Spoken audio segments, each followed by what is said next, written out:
Hello once again, my name is Clive Mtukudzi, Zimbabwean guitarist and music producer. Welcome back again to another episode of the Monolio Re-Bik series. In the Monolio Re-Bik series, Mtukudzi takes a few classic Zimbabwean old-school songs and adds his own production interpretation after removing all the instrumentation using the newest AI software. He also provides background information on the artist. In the process, he hopes to bring new audiences to the works of these artists and pay tribute to their memory. The man I'm going to be talking about today is a man who is very important to the Zimbabwe music industry, as well as myself, because I learned guitar by copying his guitarist, because he has always had the best guitarists in the country. People like Jonas Tole, Leonard Pickett Chiangwa, Ephraim Karimaura, Ashton Sugar Chiweshe, Manu Jera, Joshua Shlomai Dube. There's a whole list of excellent guitarists.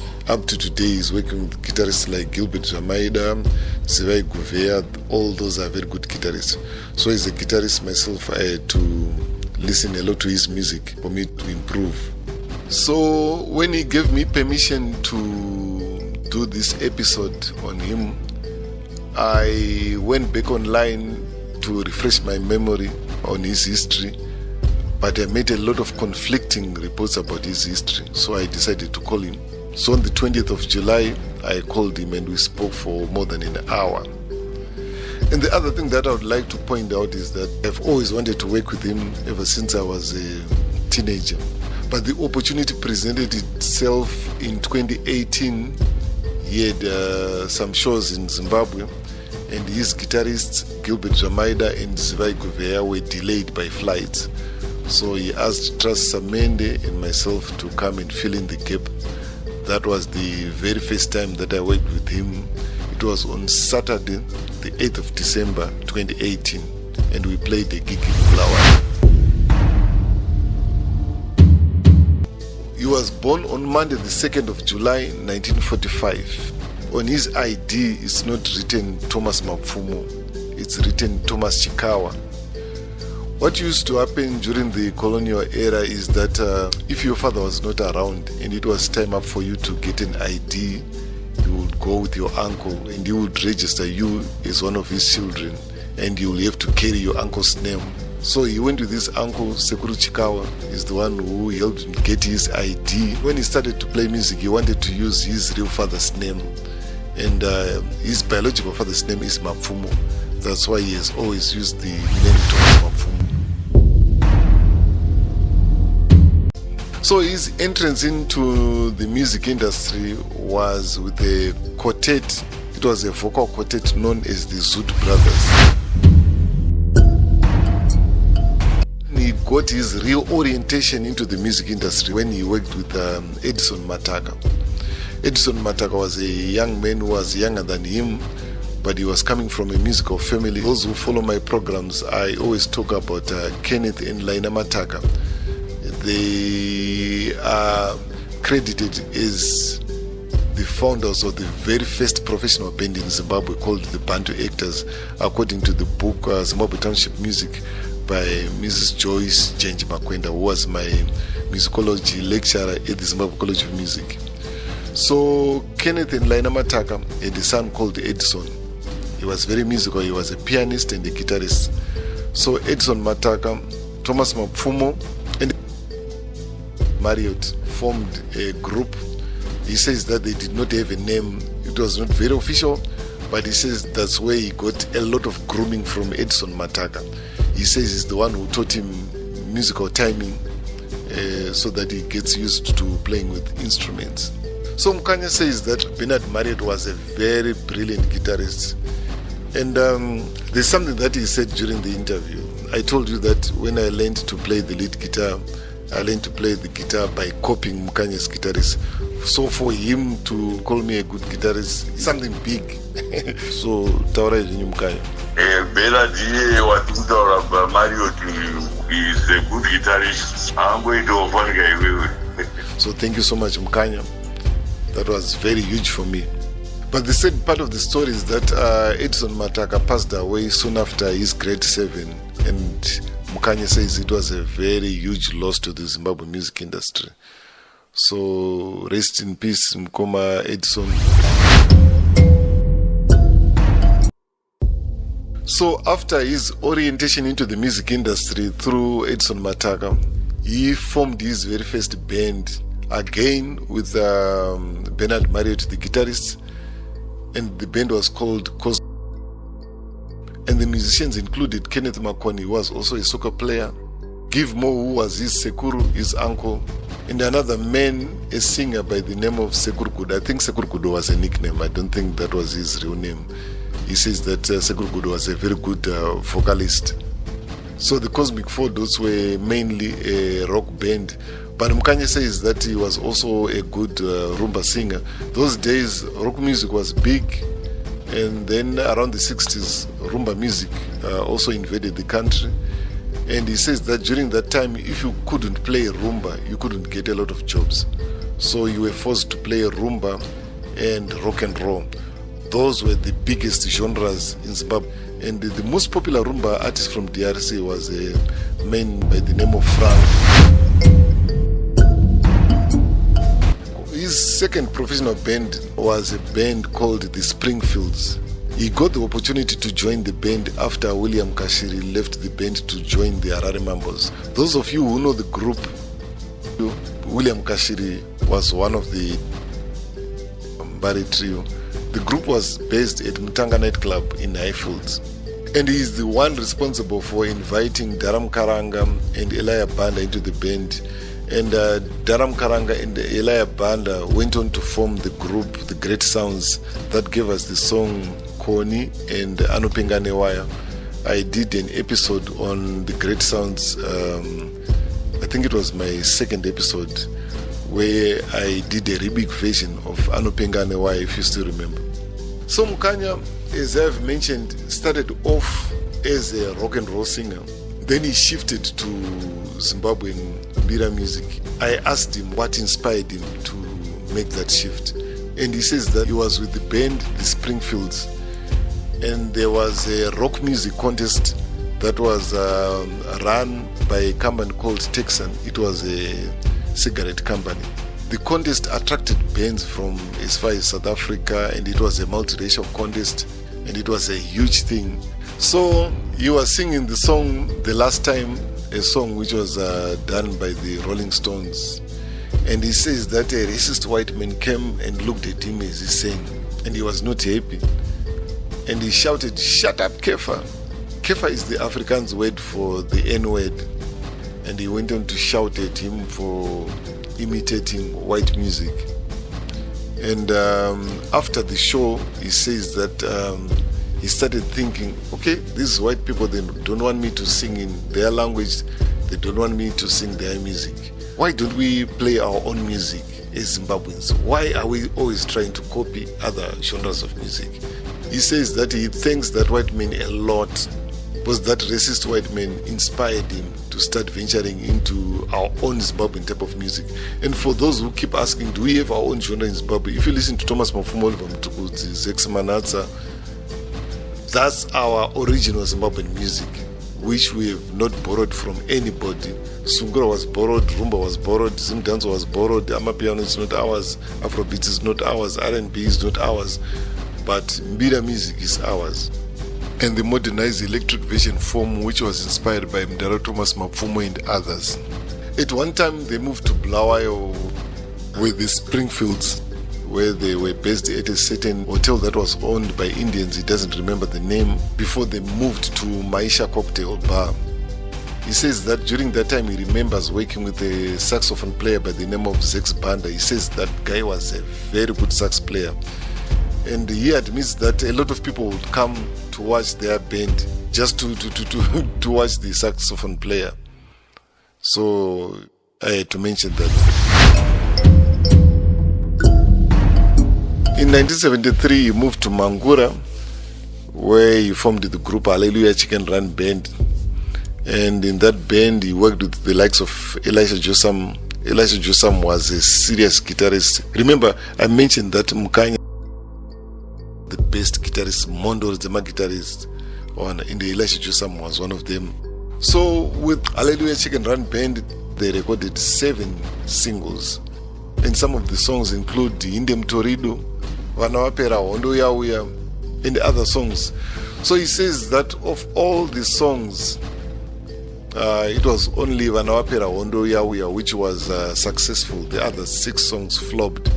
And he says that this one was successful because it was released during the time the War of Liberation was starting. The owners of a certain restaurant called Jamaica Inn, it was a very popular restaurant at the time. They lured him from Mangura to work at their nightclub. He was also offered the job of being the club manager. So he moved to Jamaica Inn, and that's when he met Jonas Tolle. Jonas Tolle, that time he was working with his own band, which was called The Storm. So they will take turns to play at Jamaica Inn, his band, and Jonas Tolle and his band. Another interesting episode of his life happened when he moved to Basil Bridge. That's a rural area in Mutare, where he worked for Nyamanindi. Nyamanindi was a businessman who had a number of hotels and businesses in Mutare. Remember, I also played at Dangabura Hotel in 1991. He's the same businessman who owned that hotel.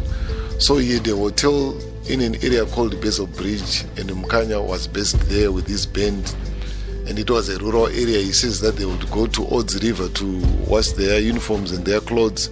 He was not very happy to work in that area, but that was the only option that time. So there were 2 bands at that hotel. The other one was Jairus Jiri Band, and they will take turns to play at the hotel. So when he was based at Basil Bridge, Nyamanindi Hotel, he heard that another businessman, Mr. Murapa, whom he knew personally, was opening a new club in Mutare. So he was tired of living in the rural areas, and he traveled to Mutare and spoke to Mr. Murapa. Mr. Murapa told him that yes, he was opening a club, but it was not ready. It was going to be opened in a month's time. But he allowed them to come and reside at his place as they rehearsed whilst waiting for the club to be opened.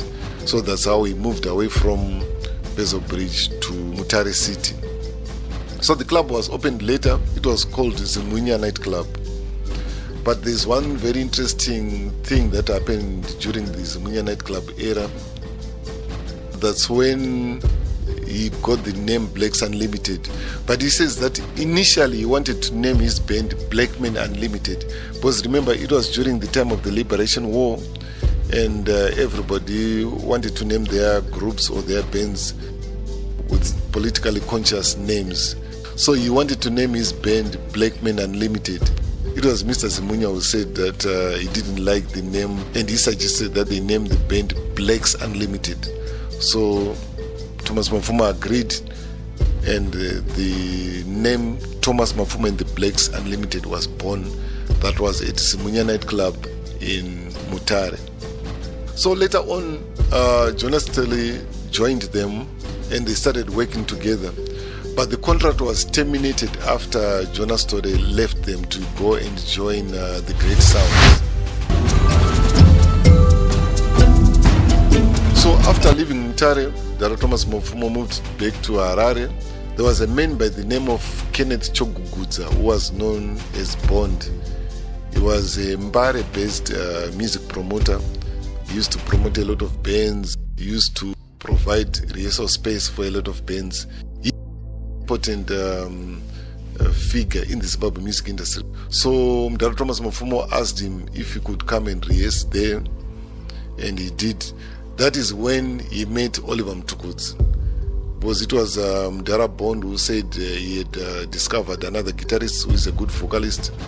And Mdara Thomas says that Oliver Mtukudzi was singing one of his songs called Green for Go, Red for Stop. The name is very funny. He approached Oliver Mtukudzi and told him that, you know what, you've got a very good voice, but singing in English won't work for you. Why don't you sing in Shona and use a Zimbabwean sound rather than trying to copy the Western artists or trying to sound American? So Oliver Mtukudzi agreed, but he had a request, because Mukanya used to sing an old folk song called Rwangoma Mtawara. So according to Mukanya, Oliver Mtukudzi asked him if he could record the song with his own version. That's how Oliver Mtukudzi recorded Rwangoma Mtawara, which was his first record, and it became very big and very popular.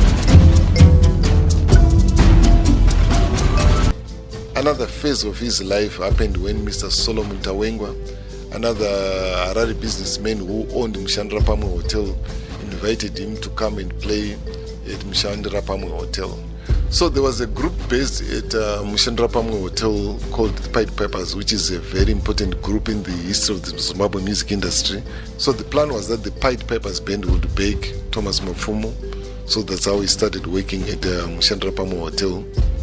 So one of the most important bands that he played with is the Acid Band. And this is how he made the band. Mshandra Pamwe Hotel is located very close to where Mtanga nightclub was that time. And the Acid Band used to play at Mtanga nightclub. So some people told him that you need to watch this group playing across the road because they play very good Zimbabwean music. During break time, he went to see the Acid Band perform. And he says that as soon as he walked through the door, the band noticed him, and then they started playing Zimbabwean Mbira music. And their guitarist was none other than Leonard Pickett Chiangwa. Mukanya approached the band and asked them to work with him on his own recordings, and they told him to come on Tuesday. That's when they used to do their rehearsals. That is when they started releasing the hit song Pamromo Chete, which they recorded with T Record Company, and it was produced by none other than Crispin Martin. So Mukanya did not have a second song because that time for you to record a single you needed a second song for the B-side. There was an A-side and there was a B-side.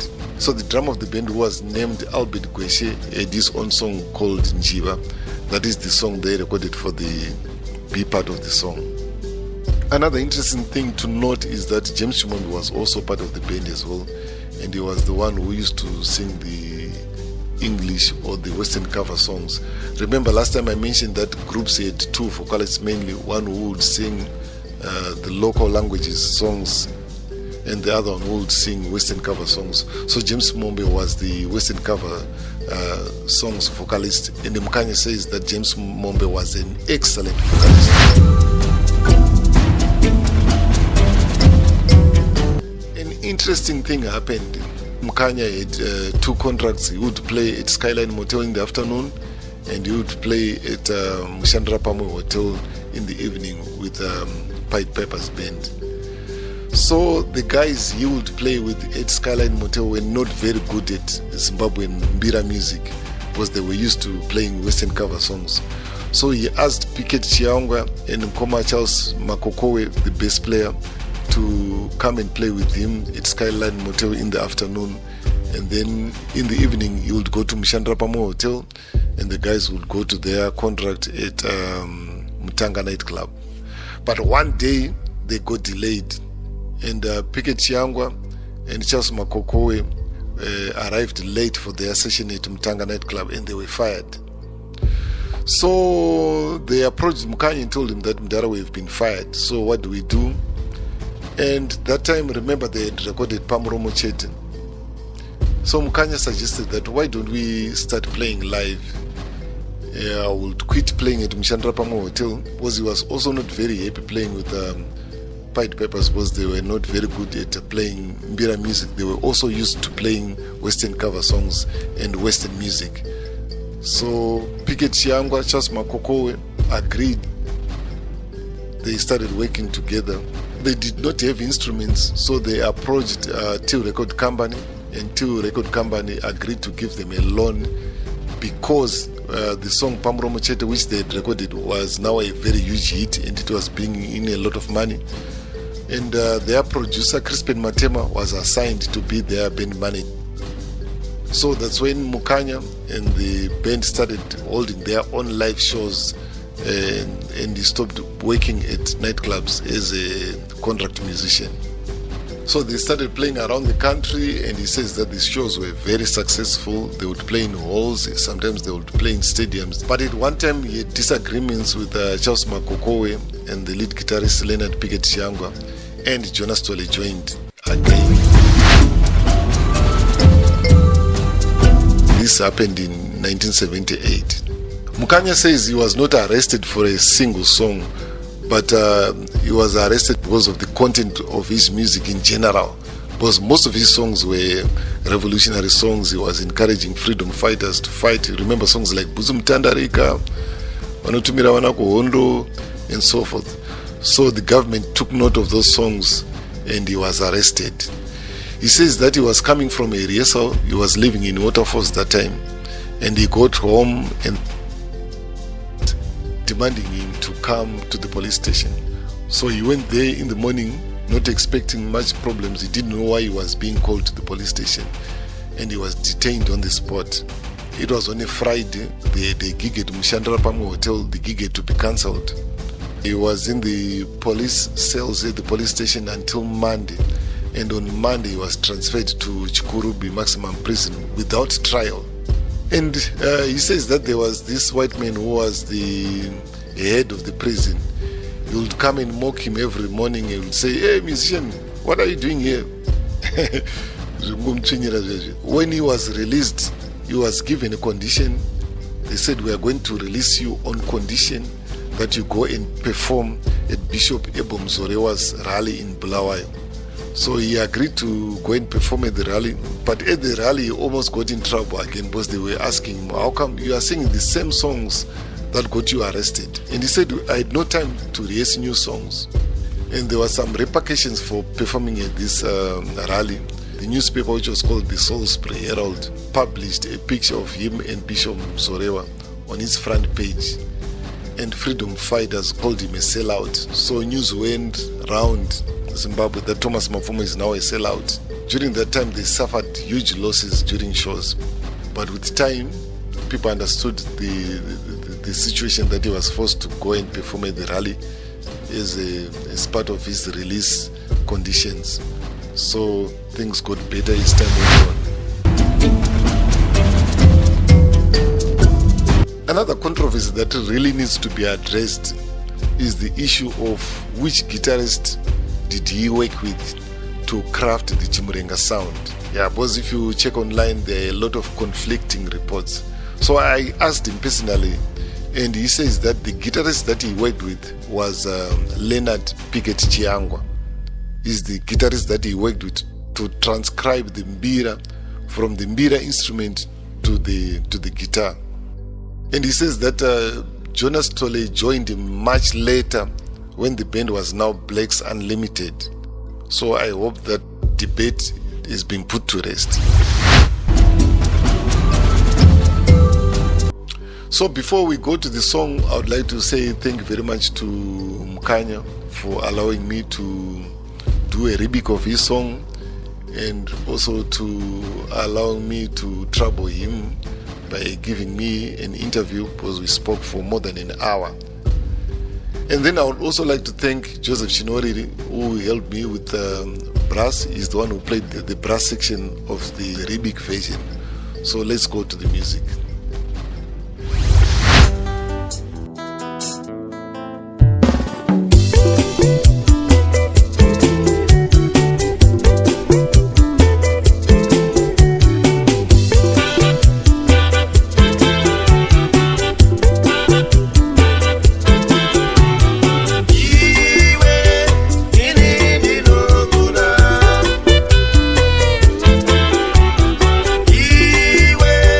Iwe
ndakuona moyo wangu unovhara hazvina mhosva uri kure chakutora gare tese chito chemoyo chiwe chete wandinoda gara naye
Let everything that has sound be Monolio.